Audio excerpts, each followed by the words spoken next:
how did this happen? The only thing I know is that my husband was in some kind of an accident. Your husband was hit by a car. Oh, my God. Now, you don't need to worry. It just looks like it's bumps. There are no broken bones or anything like that. Doc's in there with him now. You know, I shouldn't be surprised the way that people drive in this city. Well, Mrs. Mitchell, your husband was only bumped by the car. And I'm not entirely certain that we can fault the driver either. I don't know what you mean. Mrs. Mitchell, is your husband a well man? I mean, is he on any kind of medication or anything like that? Why do you ask? Well, about a half a dozen people witnessed the accident. They all claimed that Mr. Mitchell appeared to be in kind of a daze. They said he acted as if he didn't know where he was. Stepped off the curb against the red light and walked right out into the traffic. No, I can't believe that. Well, he is very lucky that the driver had good brakes.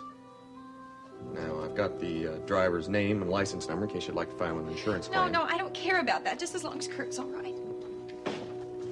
Here's a doctor now.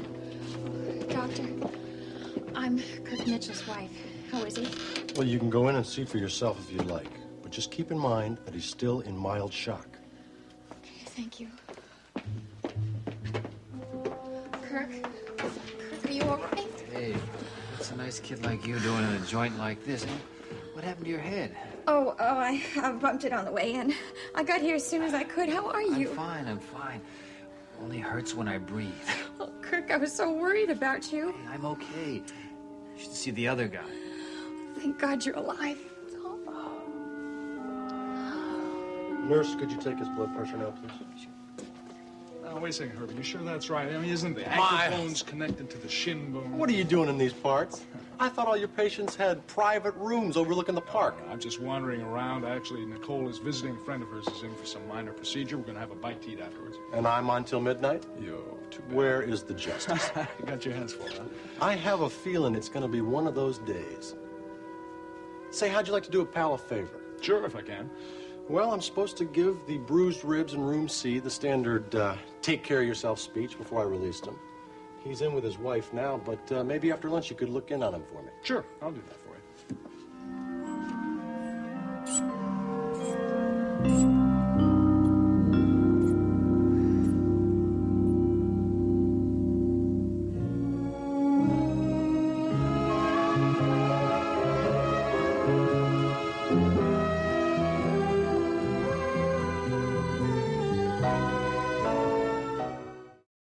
We agreed that you were going to stay in the hotel room. Now, what made you go? Emily, I was feeling cooped up. I needed some air. But you should have just waited for me to get back. I didn't think that a walk around the block was going to hurt anybody. You know, that policeman outside said that you were acting very strangely. Well, I probably was. When I got outside, the noise, the people, the traffic, it confused me. It disoriented me. Well, it's no wonder. There's certainly a lot more activity in the city than there is at home. It's just so strange. Emily, everything was so familiar and unfamiliar all at the same time. Yeah, I'm sure you were terribly anxious. No, I was just dizzy. All I could think about was getting back to the hotel. And so you didn't watch where you were going? No, I guess I didn't. I stepped off the curb.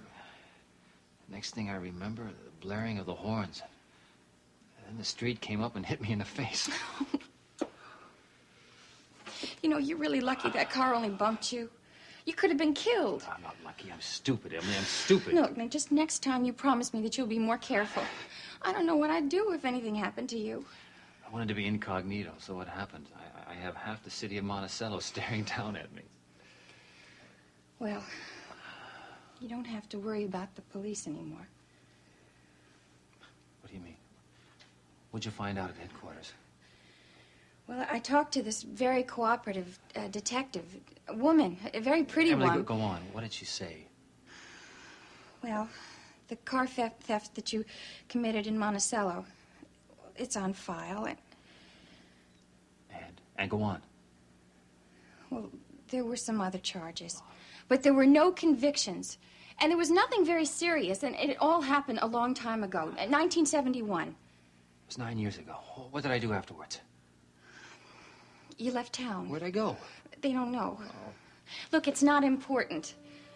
The only thing that's important is that we know that you didn't do anything terrible in Monticello. Well, That's what you wanted to find So out. maybe I went someplace else and did something terrible. So maybe you went someplace else and you got a job and you started to live a normal life. Isn't that possible? Maybe, yeah. It means that you don't have to worry about Kirk Michaels anymore. No, at least not in Monticello, right? You know, I thought I was bringing you good news. Yeah, I guess you could call it that. The only thing that's important now is that you're alive and you're well and you're free. The police aren't after you. Kirk, you're safe.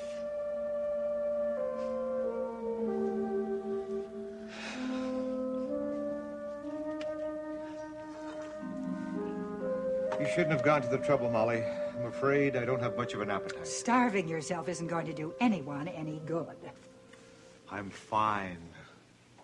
Well, you don't look fine. Now, if you look at yourself in the mirror, you'd see there's practically no color in your face.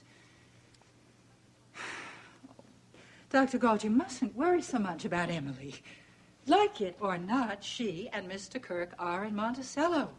It's out of your hands. Molly, how can I help but not be concerned? My daughter is off in a strange city with a man who's not much more than a stranger to her. Please tell me what's on your mind. It might help. That young man left my daughter once. If something happened in Monticello, something or someone from his past comes along, makes him feel differently about himself, about Emily. And then you think he'll leave her again. She loves him, Molly. She's been saving up her love for the last 10 years, and now she's spending it all at once. Yes. And it's not an easy thing. Saving up the love you feel. Never being able to use it. Emily has the chance for love now, and she's grabbing with both hands, but it still might get away from her. Oh, she's entitled to that chance, Doctor. No matter what's happened for 10 years, he's her husband. She's always remembered that. And now he knows it, too, because of the fingerprint business. I'll get your coffee.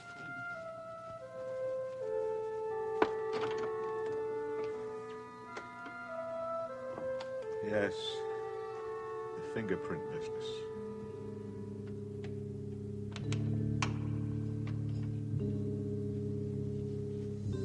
Kirk, can you hear me?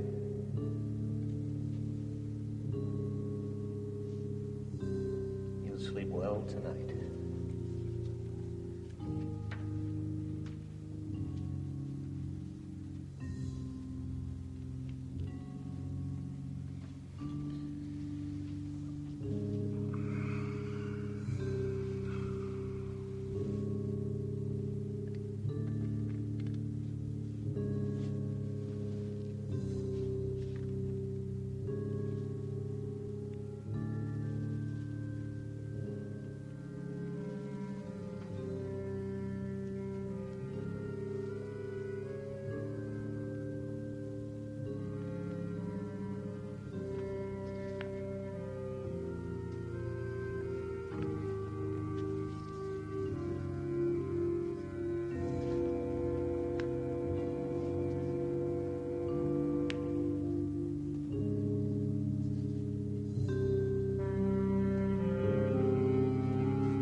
Is it enough? Will it be enough?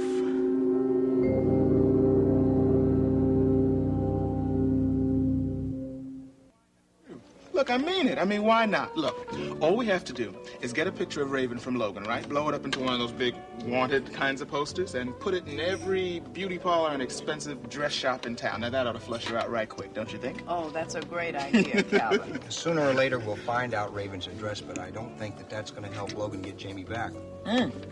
Now, that's the easy part.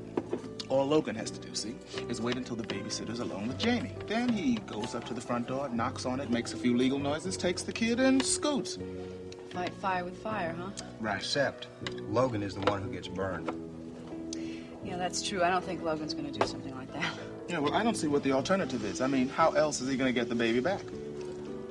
Due process? Are you kidding? I mean, you know how slow the wheels of justice turn. I mean, the kid could be in any condition by that time. Pass the ketchup. Where's the ketchup? It's funny, when Raven takes the baby, it's called repossession. If Logan tries it, it's called kidnapping. And whatever happened to all men being equal in the eyes of the law, etc.? Logan has no legal claim on the child. That's what's the problem. Yeah, knowing Raven, if he did try something, she'd probably insist that a warrant for his arrest be taken out. Well, it's a bad scene all the way around, but sorry, but there's nothing we can do about it. Well, now, isn't that a switch? When Raven first copped the kid, you were the one who wanted to lead the lynch mob up to her hotel room. Well, I'm just being realistic about it. Well, at least you're being something. You haven't said much all day. It's so hard to be polite with your mouth full. Well, you're not doing a bad job. I'm sorry to be so indifferent, but, well, I've got a lot on my mind lately. Are you, by any chance, still considering taking that undercover job out west? Yeah, I'm thinking about it. I mean, I wasn't at first, but Mallory seemed to make the job sound kind of exciting, you know? Yeah, so what's not exciting right here? I mean, we don't exactly spend our on-duty hours in Monticello swinging in hammocks and sipping iced tea, you know? I just wonder if I'll miss being away from Monticello for 3 or 4 months, that's all. Sounds like an awfully long time to me. I think I'll miss this town. I might even miss these bad hamburgers. Is that the only thing keeping you from going? No, there are other considerations.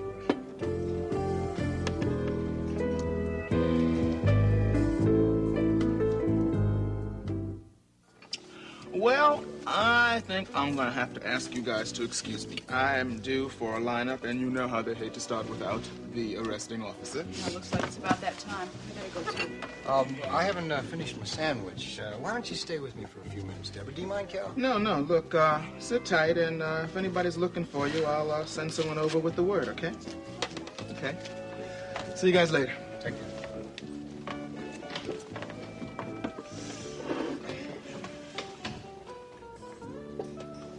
I think we should talk about something. Well, I appreciate you wanting my opinion, Steve, but I think this is a decision you're going to have to make on your own. You know, I'm not sure that... I don't know. I don't think I'm going to miss Monticello during these summer months, especially those hot days in August. Steve, for your information, I am going to miss you very much. I'm going to be very concerned about you. I know how dangerous undercover assignments can be. Thanks a heap. What's this all about? Well, I don't want to go out west for 3 or 4 months and come back and find out that you forgot all about me. Nothing like that's going to happen. I'm not so sure. Ever since I asked you to marry me, you seem to have drifted further and further away. It's just your imagination. Is it? I thought by now you would have come up with a decision. Well, you told me to take my time. You wanted me to be sure.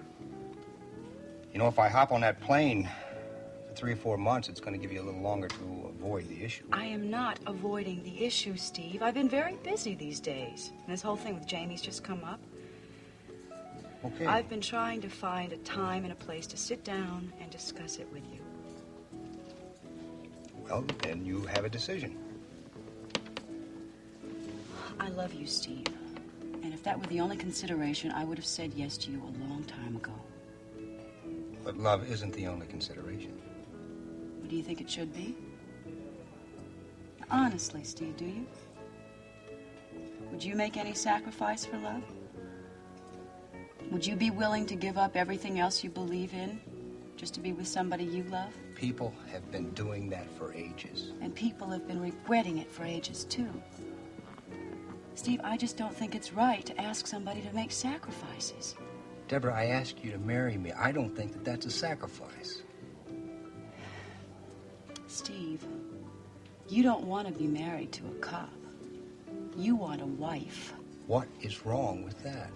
Because sooner or later you're going to expect me to give it all up.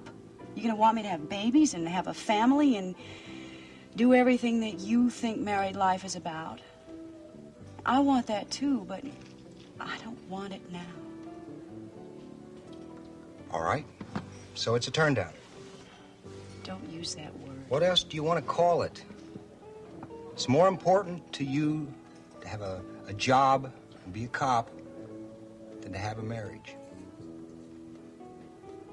You see, you do think those two things are incompatible. Yes, I guess I do. A little. Well, thank you for being honest.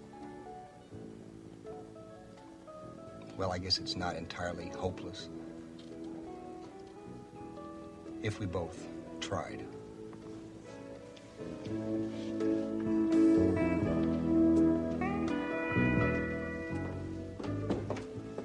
Hello? Sorry, I'd wait.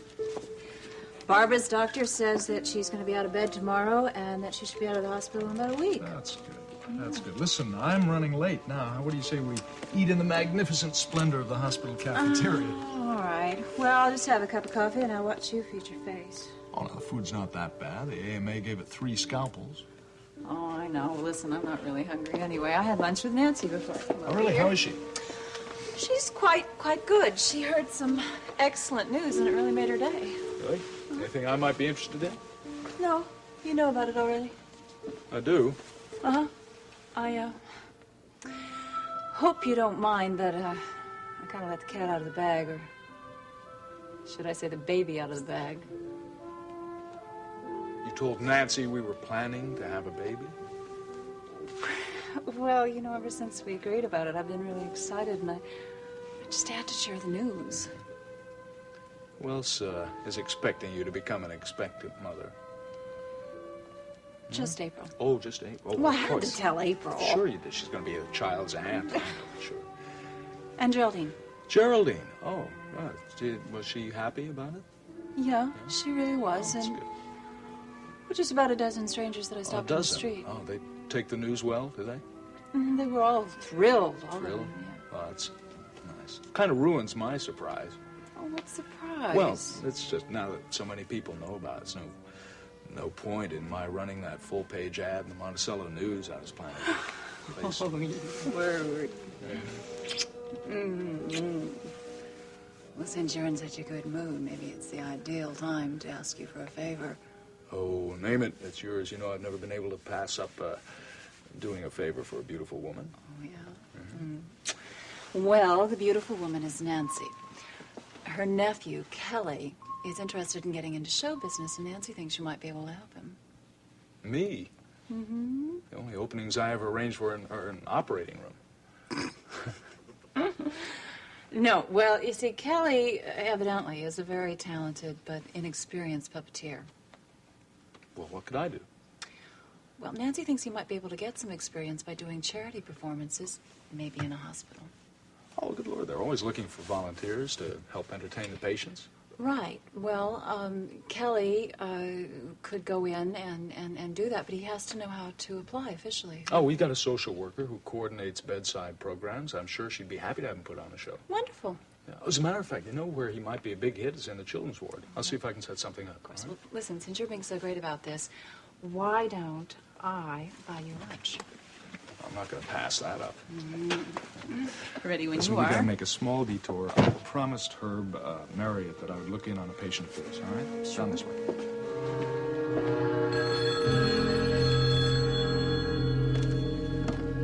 Front desk, may I help you? I can't understand it. I mean, how could I have disappeared 9 years ago and then just shown up on your doorstep? Where did I go? Well, what did I do? I don't know, and frankly, I don't care. It's a part of the past, and it's over and done with. What about the 9 years, Emily? 9 years. 9 years I'll never get back. You should be concerned about the next 9 years and how you want us to spend them. How can you be so forgiving? Why do you want to spend the rest of your life with a man who could have done anything? Because I didn't know that man. The Kirk Michaels I know is the one right here. And he's kind and gentle and wonderful. Then as far as you're concerned, the old Kirk Michaels, he's dead and buried? I'm more than willing to forget the past and just concentrate on the future. The wonderful future you and I are going to have together. You know, the idea of starting all over again with you, a brand new life, is very appealing. I'm going to do everything I can to make you happy. We could have something really special. Let's make a pact. From now on, let's live in the future. And never look back.